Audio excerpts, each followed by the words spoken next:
Très heureuse de vous savoir nombreux devant vos postes téléviseurs. Mesdames et messieurs, bienvenue dans cette grande édition du journal universitaire. Management des finances publiques pour les développements de la province des Luturi, de la rétrocession de ressources à caractère national au modèle DWD de créativité publique. C'est le sujet de la thèse de doctorat soutenue publiquement par le chef des travaux d'UPOL Dijon de la faculté de management et sciences économiques de l'université du CEPROMAD. Christian Moukonkole et Gérest Landou pour plus de détails.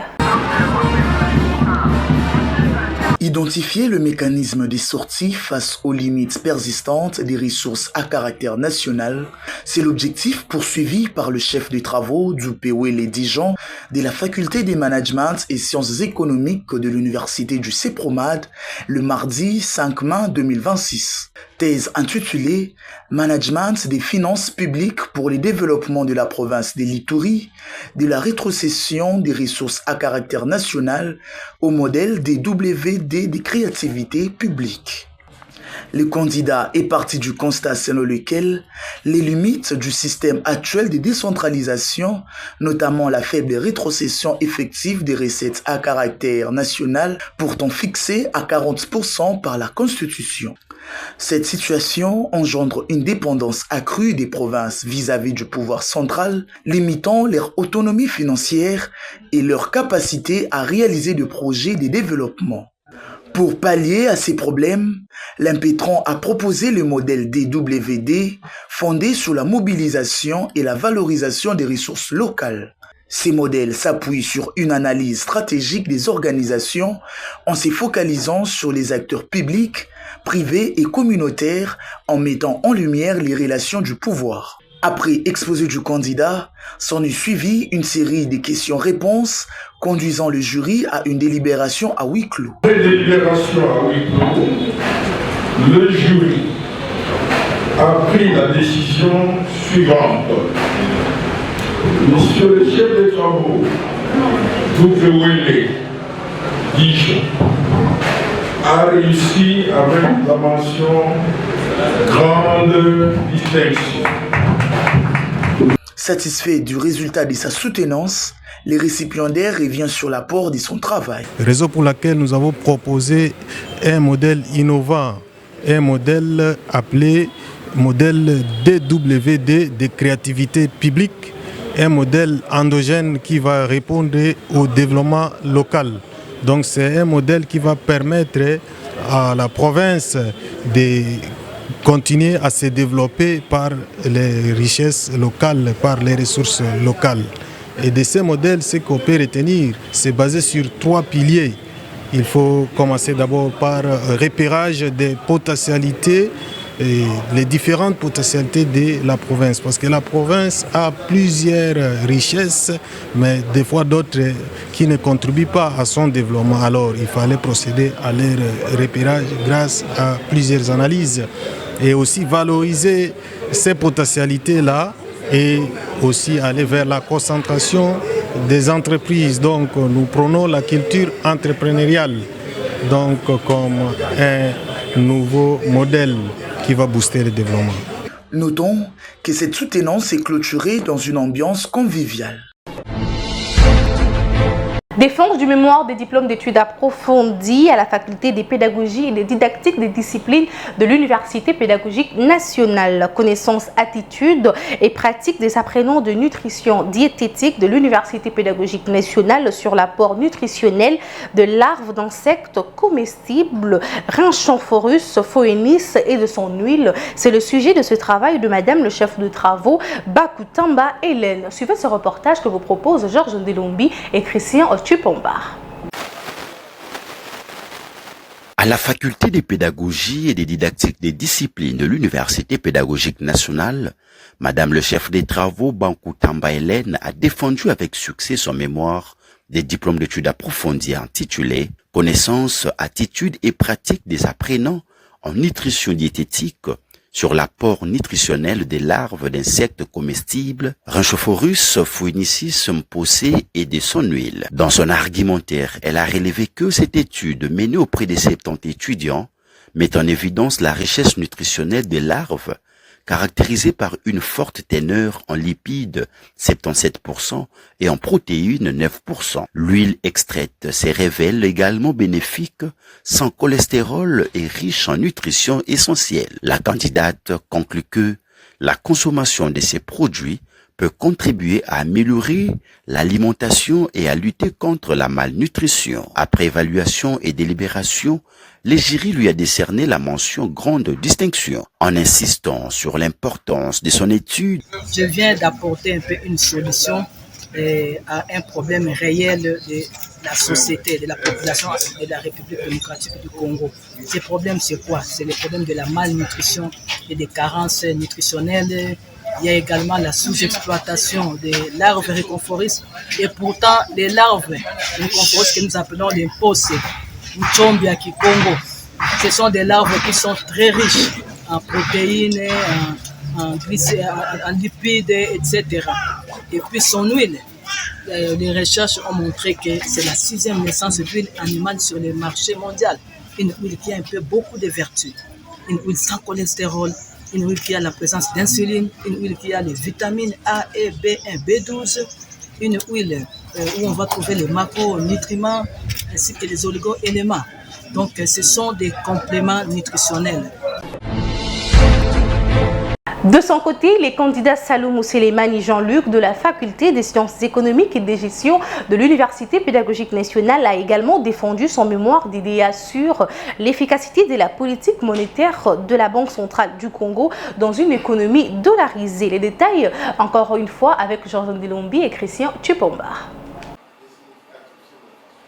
Soutenons son mémoire des diplômes d'études approfondies, les candidats Saloumou Selemani Jean-Luc a précisé que son travail porte sur l'efficacité de la politique monétaire de la Banque centrale du Congo dans une économie dollarisée. Il a analysé l'efficacité de la politique monétaire en RDC sur la période de 2002 à 2024, marquée par une forte dollarisation. À travers une approche combinant théorie économique et économétrie, l'étude met en évidence l'impact du dollar sur la transmission des instruments monétaires, notamment les taux directeurs et les opérations d'open market. Le résultat démontre que la prédominance du dollar américain dans les transactions et l'épargne limite considérablement la capacité de la Banque centrale du Congo à stabiliser les prix. Face à ces constats, les candidats recommandent notamment le renforcement de la crédibilité des politiques monétaires, l'amélioration du cadre institutionnel. Après délibération à huis clos, le jury a jugé les travails recevables et l'a sanctionné par la mention grande distinction. Très ému du résultat, le récipiendaire s'est exprimé en ces termes. Le gouvernement allait au-delà des recettes pour faire des dépenses d'ordre public non productif. Alors c'est ce qui a amené ce dérapage. Et ce dérapage a conduit à ce que la population n'ait plus confiance dans la monnaie nationale. Mais nous avons quand même suggéré les pistes de solutions pour sortir de cet état des choses. Nous encourageons aussi la Banque centrale, à travers son gouverneur, pour les mesures qu'ils sont tentés d'entreprendre. Et sûrement, ils songeront à la diversification de notre économie qui est en grande partie extravertie. On doit mettre tout en œuvre pour que la production revienne avant, comme ce qui était avant le pillage.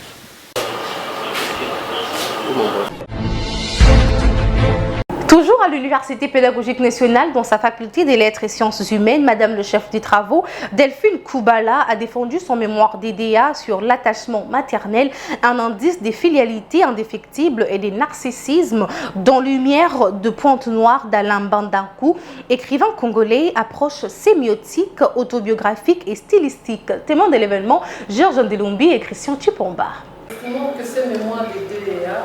Ces mémoires d'IDEA défendues avec succès par Madame le chef des travaux Delphine Koubala porte sur l'attachement maternel, un indice de filialité indéfectible et de narcissisme dans Lumière des pointes noires d'Alain Mabankou. Dans une approche croissante sémiotique, autobiographique et stylistique inspirée de Léon Spitzer, la candidate a analysé les romans Lumière de pointe noire comme un système de signes riches d'essence. Elle a notamment mis en lumière la place centrale de la figure maternelle dans l'écriture de l'auteur, assurant entre dimension personnelle et représentation symbolique. La lauréate a souligné que son travail démontre la force de l'attachement maternel comme socle identitaire et ressort stylistique majeur chez Mabankou. Le jury a salué la qualité de la recherche et la pertinence des analyses lors de l'évaluation et de la délibération à huis clos. Dans une ambiance académique, cette dernière a été proclamée détentrice de diplôme d'D avec mention grande distinction. Dans cette ambiance, la lauréate est revenue sur le bien fondé de son travail. Mabankou a écrit et continue à écrire. Et jusque-là, aucun travail en dehors de la thèse du professeur Karonka n'a été réalisé au département des femmes. Nous avions repéré, relevé les indices d'attachement à la mère dans le travail dans Lumière des pointes noires. Et à cela, nous avons appliqué 3 approches. Approche autobiographique, approche stylistique et approche sémiotique. Et nous espérons poursuivre l'œuvre que nous avons commencée dans 2 ans avec la soutenance de notre thèse. Avant de quitter l'Université pédagogique nationale, parlons aussi de la défense du mémoire des DEA des Malangou Kadima Toussaint de la faculté des sciences économiques et des gestions. Un travail qui a porté sur les systèmes financiers et croissance économique en République démocratique du Congo de 1998 à 2023. Encore une fois, Georges Ndelombi et Christian Chipomba ont représenté le journal universitaire. C'est dans une ambiance académique empreinte de rigueur et de satisfaction que Malangou Kadima Toussaint a soutenu avec succès son mémoire de diplôme d'études approfondies portant sur les thèmes système financier et croissance économique en République démocratique du Congo de 1998 à 2023. Au cœur de son travail, le récipiendaire s'est attaché à analyser l'impact de la solidité financière sur la croissance économique du pays. S'appuyant sur une approche économique rigoureuse, il a mobilisé des données annuelles couvrant une période de 25 ans en recourant notamment aux tests de stationnarité et à la méthode de moindre carré ordinaire. L'étude met en évidence le rôle déterminant de plusieurs variables macroéconomiques, parmi lesquelles les taux d'intérêt directeurs, les taux d'échange, l'inflation, l'épargne nationale ainsi que les exportations. Le résultat obtenu démontre que la solidité du système financier constitue un levier essentiel de la performance économique de la RDC. Pour les chercheurs, la consolidation d'une croissance durable passe impérativement par l'adoption d'une politique monétaire prudente, la stabilisation du cadre macroéconomique, le renforcement du système financier et la promotion de l'épargne intérieure. À l'issue de l'évaluation du jury et la délibération, le travail a été jugé recevable avec la mention grande distinction. Très ému, le lauréat a exprimé sa satisfaction tout en soulignant que la majorité d'études sur les systèmes financiers et la croissance économique se reposent beaucoup plus sur le pays développé émergent. Alors que la RDC a un système financier peu profond, une économie fortement dollarisée et vulnérable aux chocs externes. C'est pourquoi notre étude cherchait à combler le vide dans la littérature de pays en faible développement financier, avec des recommandations de la réduction de la dollarisation et puis le renforcement de profondeur financière et puis soutenir encore le marché financier, de le mettre au temps.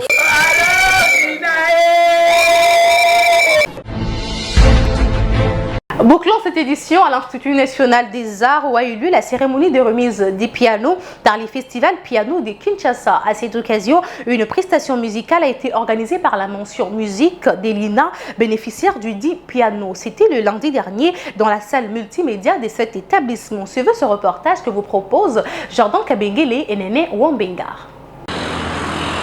Par l'arrivée du directeur général de l'Institut national des arts, le professeur ordinaire Félicien Chimungu Kandolo, qu'a débuté la cérémonie de remise des pianos couplée à une prestation musicale.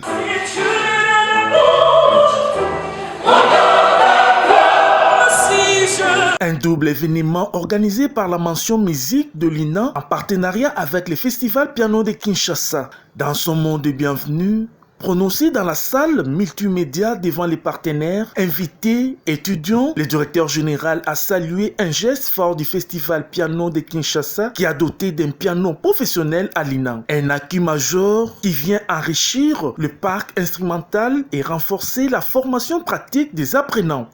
Depuis que l'INA existe, on n'a jamais acheté des instruments. On a eu quelques dons. Et depuis plus d'une dizaine d'années, il n'y a plus de dons. Alors l'INA s'est investi à d'abord commencer par des instruments avec les moyens de bord, quelques pianos et dernièrement des équipements pour le cinéma. Et par ces gestes, avec des contacts de certains partenaires, nous avons eu déjà un don de piano de Moïse Mbiye et maintenant, c'est un don d'un compatriote, David Chong, que j'ai qualifié un compatriote de bonne qualité. Il est connu à travers le monde comme un grand artiste, mais quand il voyage, il se rappelle qu'il y a une université qui forme les artistes, qui est l'INA. Il vient nous faire ce geste avec ses amis suisses de la haute école de musique de Genève. Je suis vraiment content que des patriotes congolais commencent à penser à l'université. Il faut que les autres emboîtent les pas. Et nous aussi, notre côté, avec les moyens de bord, nous achetons aussi des instruments. Ce qui fait qu'aujourd'hui, l'INA est bien équipé, mais pas très bien équipé. Mais nous continuons encore les contacts et nous faisons des efforts avec des moyens de bord. Puis, place aux interventions du directeur artistique David Chungu et du directeur pédagogique Yohan, qui se sont dit satisfaits d'avoir concrétisé ces projets au bénéfice des étudiants en musique. Un rêve qui a commencé depuis 2021, quand je suis venu la première fois à l'INA. L'idée pour moi, c'était savoir comment on pouvait contribuer finalement à acidifier le travail qu'il a fait ici. On s'est bâti avec Yohan, avec toute l'équipe, je pense à Olga Coutan, je pense aussi à Vesca et tous ces gens, on a travaillé pour que ces projets se réalisent en collaboration avec évidemment l'INA. Voilà, on va conjointement avec l'INA et par ce piano œuvrer à ce que deux grands talents congolais, pianistes, rayonnent à l'international, et ça c'est vraiment une chose très importante qui nous tient vraiment à cœur. Pourquoi l'INA? Parce que l'INA, sauf erreur, c'est la seule école de musique. C'est un lieu, on est un peu obligé, quoi. Dans toute l'Afrique centrale, c'est l'INA qui doit avoir ses moyens, qui doit avoir ses instruments et qui doit permettre que tous ces étudiants rayonnent. Aimé Loka, chef de la mention musique, revient sur les objectifs de ces doubles événements. C'était d'abord, premièrement, d'accueillir un instrument. Pourquoi accueillir? Parce que quand l'instrument vient, l'instrument ne parle pas. C'est l'homme qui fait résonner l'instrument. Alors, il a fallu saluer cette initiative et à l'occasion annoncer encore nos futures prestations dans cette même logique à travers ces instruments que nous avons reçus. Point culminant de cette cérémonie était la remise officielle du piano à l'INA par le Festival Piano de Kinshasa en présence du directeur général, du chef de la mention musique et de plusieurs invités. Les moments forts de cette cérémonie, les concerts de l'orchestre de chambre de l'INA, une illustration vivante des vivalités artistiques de l'institution comme en témoignent ces images.